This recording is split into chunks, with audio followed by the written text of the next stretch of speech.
thing that excites you most about this class? I think just getting the young men that we got, but we addressed some needs. What I was looking forward as recruiting coordinator is that getting Terry Wilson and addressing the offensive line need, adding depth, and I don't know what Coach Stoops addressed. I got in here late, but we still on some guys that we gonna finish out with. So it's been a very exciting day. If you would have told me we would have signed 20 guys this early, I wouldn't have believed it because, in the beginning, a lot of coaches were not even aware of this early signing period. So I was very, very excited, and I know our coaches were too.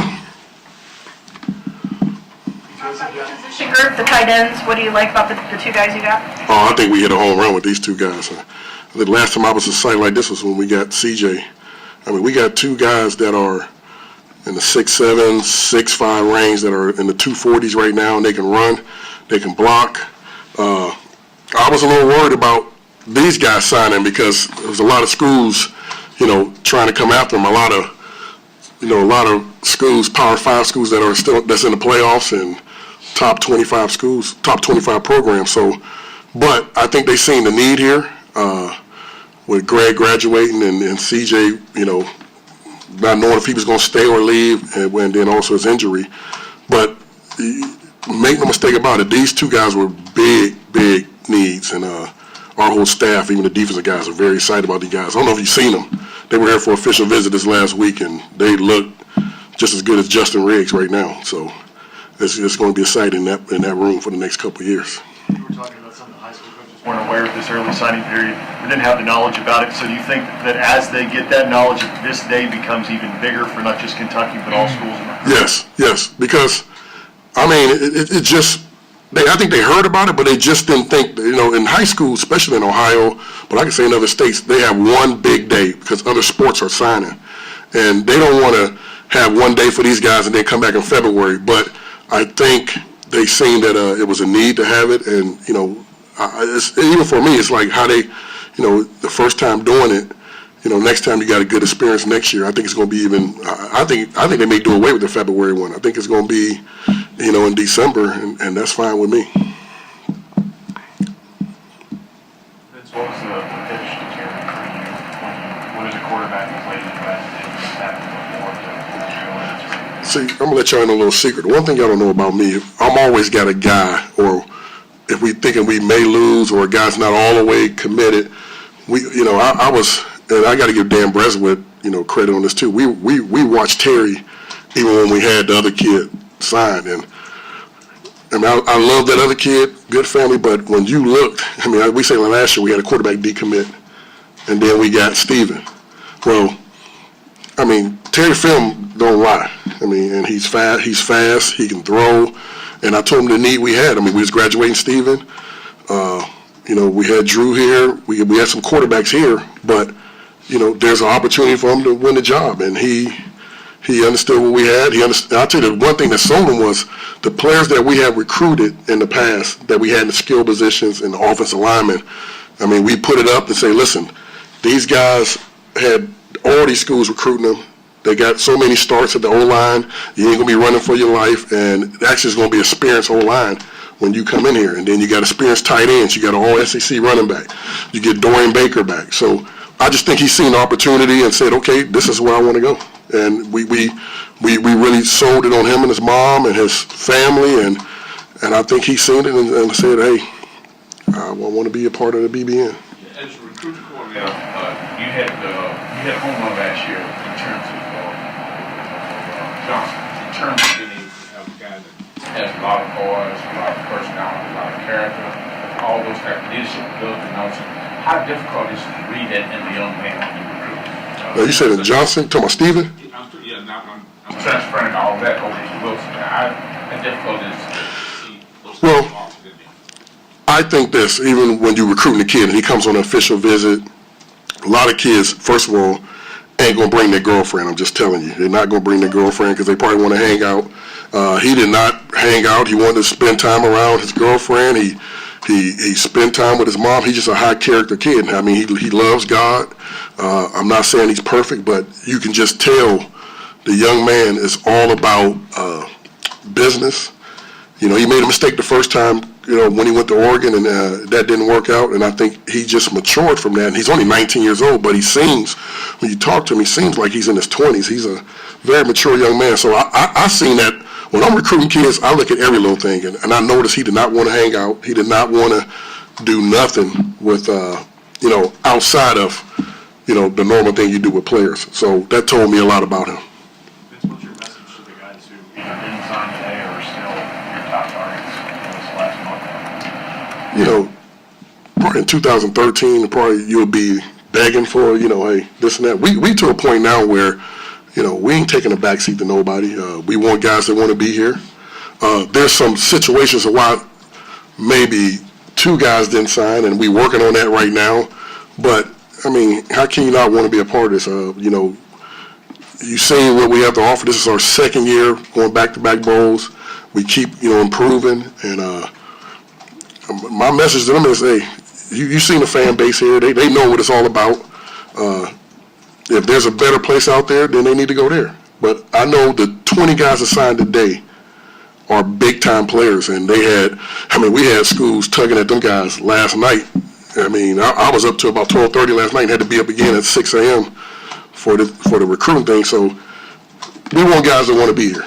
That's point blank. We want guys that want to be here. Do you know specifically which guys are going to be early enrollees? You said 5 or 6. Yeah. I don't know offhand. Of course, you got the junior college guys that are coming in, and I want to say the corner. Where is he? Stanley Gardner. I want to say 2 of the kids from Florida. Oh, and then you got Square's coming in. So it's about 5 guys. Is it going to be weird having 7 weeks to just try to go get 3 or 4 more guys? I love that now. So now let me just say this. You know how we recruit. So now you're saying we only got to zero in on 4 or 5 guys.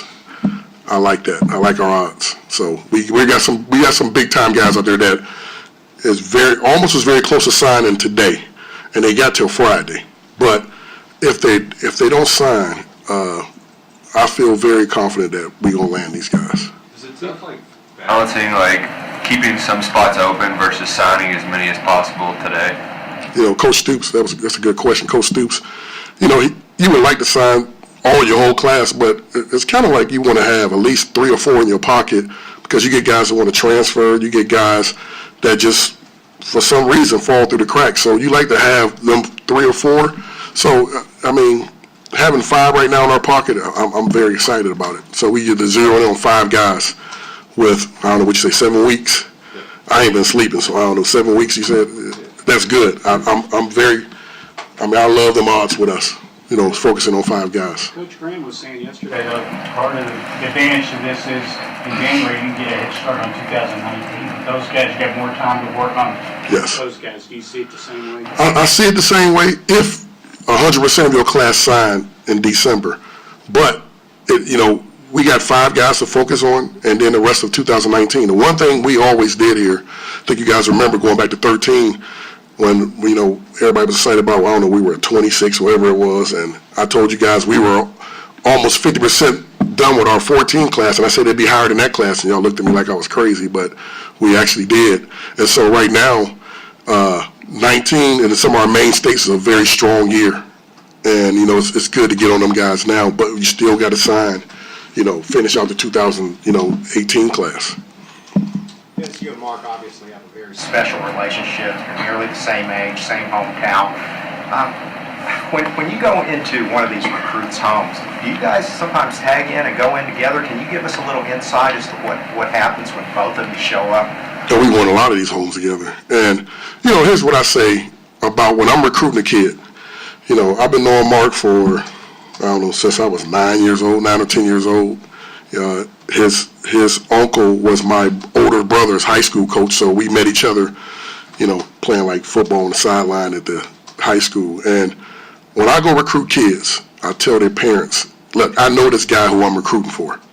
There's a lot of guys who go recruit for other coaches across the program, and across the country, and they really don't know him. They're just recruiting for the guy.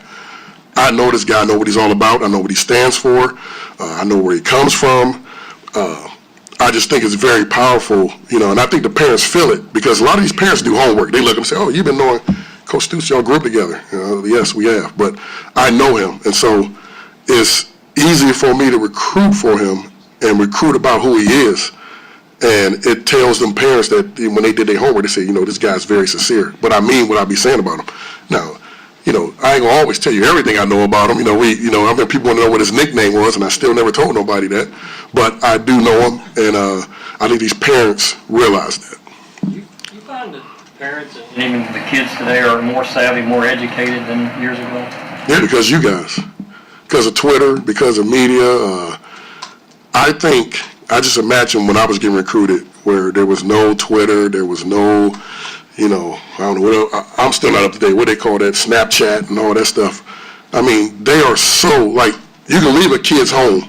You're recruiting a kid in Florida, leave his home, and that conversation would be on Twitter or what you said before you land in Ohio to see another kid. So when I tell coaches, you better be honest. If you don't want that stuff, if you're saying, hey, you my number one guy here, and then you go over here and tell this guy he's number one, they will know it. And I think I'm telling you right now, that's how a lot of people lose kids now, because they media, social media is really driving recruiting now. And so, I don't worry about it because I'll be honest with these kids. I tell them what it's all about. But yeah, I would think to answer your question, yes. You're not going to tell us his nickname? No, he'd kill me. What kind of player would it take for you to tell him Coach Stoops' nickname just to get that player? Well, probably the three we signed today, if I ain't gonna single out guys, but y'all probably figure who them three are. But there's three we signed today. They say, Coach, if you tell me his nickname, I commit. I would have told him in Spanish, Germany, and all kind of different languages. So Slacks might know his nickname. I don't know. Yeah. So yeah. So y'all put that on her. Y'all put that on her now. I think it's the first In a couple decades that Kentucky's gotten guys from Michigan. What was the reason to go up there, and how were y'all able to do it? If you remember, before we hired Klink, like I had Ohio, Pennsylvania, and Detroit, because Detroit was close to where I went to school at Toledo, and I coached there. And I knew when we got Klink, he did a good job when he was at Illinois and Cincinnati. And so that's a good program. We got some good players out of there, and I think we gonna stay in there because 19 is a very strong class. So it's another 6-hour radius of our recruiting, and I just think that's going to be a mainstay there. Yeah. Vince, in the years that you've been here as a recruiting coordinator, would you say there's one thing or multiple things that stick out about this signing class compared to previous signing classes? Probably the one thing is it's a lot of guys from a lot of big-time high school programs and a lot of two-way players. And I want to say we got 2 All-Americans in this class. And, if we sign some of the other guys, this is a class where it's very top guys were ranked pretty high in their state. And so, if you had to ask me, I'd say probably 2-way players. A lot of guys that play both ways, and that's very unselfish for their team. So. A lot of these kids play basketball. Is there anything about basketball that makes you a better football player? Yes. Yeah, I just think, even going back to, when Nick Saban was recruiting me, his philosophy was he used to love going to basketball games. And I know when me and Mark on the road, we love, any other guys that we recruit, if they're basketball players, we ask them, hey, when is your game? We're going to come and do the home visit when you got a game. It's just, you get to see guys move. If Eddie Grant seen Benny, that's what sold him on Benny. I knew what type of player Benny was, but he seen Benny play basketball, and I tell Benny he wasn't a great basketball player, but he seen him move. Playing point guard, playing defense. You get to see guys move, change directions, hand and eye coordination. I think I wish a lot of guys play basketball. That's when you get a true evaluation of how athletic they are. So yes. Does that give you your leg up on some other schools that don't have good basketball coaches at school, where when you recruit see you take the basketball game? Oh man, it's been a killer. Cal's been, I took Darian, I think it was Darian, Bates, and Upshaw, and we went we was driving from, it was their official weekend, and we driving from the hotel, and I said, you know what? I text Roby and said, you know, what are you guys doing? He said, we having shoot around. And then Kevin Knox had texted me, a buddy of mine's, Kevin Knox Sr., he was like, I'm in town. So I went over there, they were having shoot around, and then Kyle gave us a tour of the new locker room. I mean, Kyle has been awesome.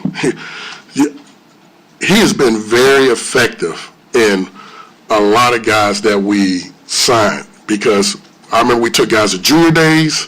When we had basketball games, we had junior days, we had basketball games, and when they get down there and see Cal, they look at Cal like it's like, you know, he a god or something.